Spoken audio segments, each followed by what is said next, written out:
I'm Meteorologist Adam Stiles. We're at the Eastern Avenue salt yards here. All the plows ready to go during the day tomorrow. Talking to the city earlier, they say it's going to be all hands on deck during the day.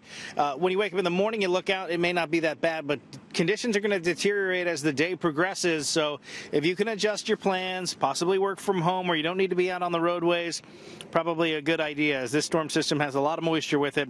We're going to see some changing conditions as well. Right now, the cloud cover's here. We're not going to see the precipitation starting until about 7 o'clock in the morning. Winter storm warnings in place across the GTA. Freezing rain warnings for the southern ends of Huron, Perth counties down through London, Middlesex, Windsor, Essex, Chatham, Kent, Elgin County, as well as out in towards Sarnia, Lambton.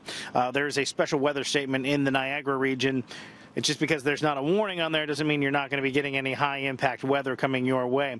What we will see is that first wave of snow starting to pop up through southwestern Ontario at about 5 a.m., closer to 7 or 8 here in the GTA, and we're going to start to see the lake effect picking up as well as that warm front basically rides in right over the area, and we're going to start to see those winds coming in off the lake. So it's basically going to be setting up like that with that easterly wind, and you get into those heavier bands, and a few of those spots could get over that 30-centimeter mark until the winds start to shift a little bit more.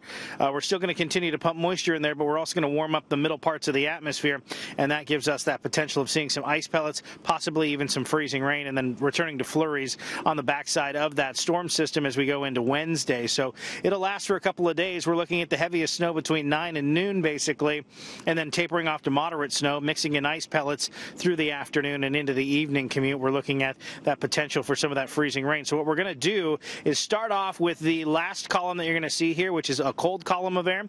Then we're going to nudge in a little bit of warm air toward the top parts of where the snowflakes form, and then we're going to possibly get in a deep enough column of warm air that's going to still keep us in that freezing rain potential as temperatures at the surface will be right at freezing or below. So 20 to 30 centimeters possible here with some ice pellets mixed in across the GTA, lesser amounts to the north and off toward the east. The morning commute, it's going to look like this, slow going, and we're looking at heavier delays as we go throughout the afternoon. Here's your 7-day forecast. I'll put it up on Twitter so you have a better look at it, but we're looking at temperatures that are going to be below the freezing mark through a good chunk of the day with that high impact weather. We'll keep an eye on another system for the end of the week into the weekend as well.